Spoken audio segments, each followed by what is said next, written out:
Well, we're here at the home of Jim, Carolyn, and Cheryl Mason, and they've got a wonderful water garden to show us. And thank you, Jim, for giving us the tour. We're delighted to have you. It's been a fun hobby for us, and we really enjoy showing it off. Well, good. Now, this started out as kind of a small project and then kind of grew on you, didn't it? Absolutely. We started a year ago last May with this small pond here. It's basically about an 8x4, and then this has kind of evolved through a process. So now that we have over 100 feet of water garden that all connected together, and we really have I don't think you can have too much water garden. It's just something everybody says they'd like to have a larger one than they had.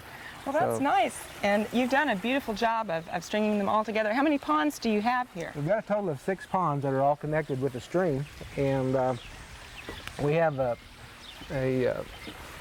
system where the water circulates throughout the water garden. And just step on across there.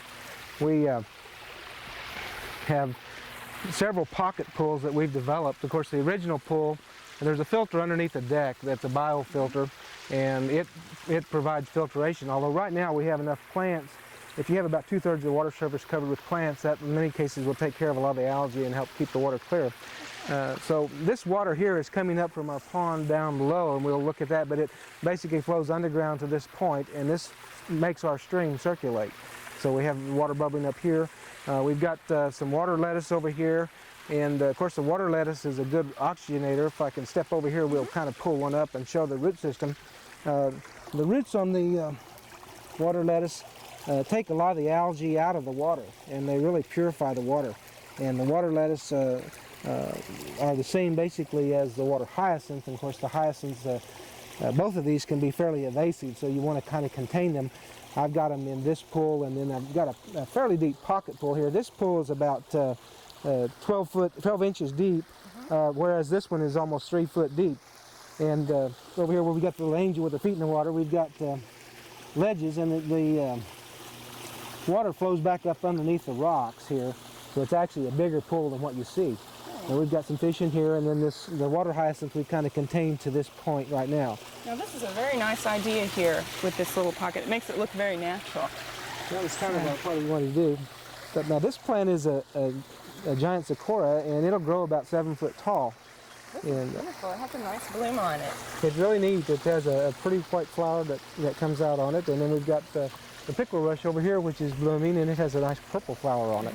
And you've got one other plant blooming here. This is a thalia, and it has a nice purple plume that comes up, and very attractive, and it also grows fairly rapidly. Now, do you leave all of these plants in over winter, or do you have to do something with them? Yes, I leave most of my plants in over winter. Some of them won't survive, and now none of your water hyacinths or your floaters will survive, so I'll take some of those in over the winter. But my water lilies and most of my other bog-type plants I'll leave right in the water garden over the year.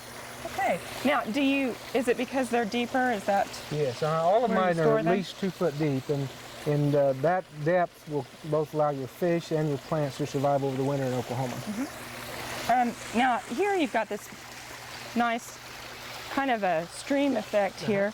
But I noticed that it looks like there would be an algae buildup on these rocks. What do you do about that? Well, I don't run my water here all the time, and the sun kind of bleaches out that algae and helps take care of that. So if I were running it day and night, then I would have an algae growth, but I haven't really had that problem. So I don't run this constantly. Usually I'll run my either my biofilter or this. I don't run them both at the same time. So I'll get a little trickle with the biofilter. I get a better flow with this. I'm running a pump with about 1,280 gallons per hour on this. Now my waterfall, I've got a 2,800 gallon pump, and it basically puts a lot of oxygen in the air. We've got it situated so that we've got it kind of hidden away underneath here, but it's easily accessible if I need to get in and to work on it or anything. Well, that's a good thing to remember when you're building a pond, isn't it? Absolutely. You want to be able to get to them. And we've got, the water lilies don't like the water falling so much, so they kind of crowd over to this side. The waterfall has we built it for the sound effect, and cavities underneath the rocks allow it to amplify the sound, which gives us that nice sound that we like to hear early in the morning. Well, that's good to know too, because that's one of the great things about a water garden, It really isn't it? is, and the sound, it kind of makes for that. And then this pond transitions into our bog garden, or kind of our nursery. Well, let's take a look at that. Now here the water's not flowing quite as rapidly, and what you use this as a nursery, you said? Right, I use this to kind of grow some of my plants and to get them ready to move into the bigger ponds.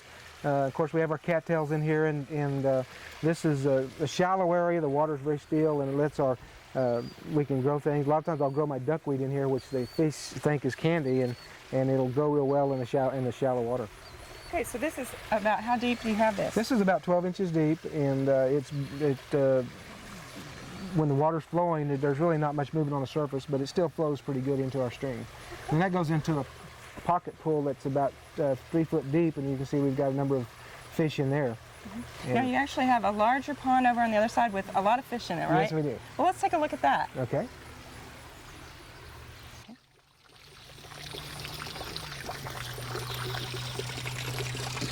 Now this garden's actually a very nice deep pool, isn't it? Yes, it's built that way to really primary for my koi, and we've got right now we've got 4 koi, and you can see they're pretty hungry this morning. Yeah. And we also have a number of goldfish in here, and then this year we've had a lot of babies. I'm not sure if they're goldfish babies or koi babies at this point. You hope they're koi babies, I hope don't they're you? koi babies, yes. And of course, we've got the stream that flows all the way into here, and then this circulates back and makes the big circle. Now, in addition to the water gardens, you've got some nice plantings around here, and I understand your daughter's responsible for these. That's right. Cheryl has been the one that has done this. Hi. All right. Well, Cheryl, tell us a little bit about some of the things that you planted. Most of them are annuals in and around here, and I got most of them locally from stores. A few of my smaller gardens I ordered from catalogs, and most of them have turned out all right, but the annuals have done really well too. Well, Cheryl, you've planted a lot of nice things around here, and it really adds to the water garden. Thank you. And I appreciate both of you showing us around. I know I've enjoyed it, and I'm sure that our viewers have too, and thank you very much. We love to share our garden. We hope you've enjoyed this classic from the Oklahoma Gardening Vault. Remember, even though these tips and techniques are timeless, there's always something new to learn in the world of gardening. By subscribing to both Oklahoma Gardening and OK Gardening Classics, you'll have access to a wealth of gardening knowledge, both classic and contemporary.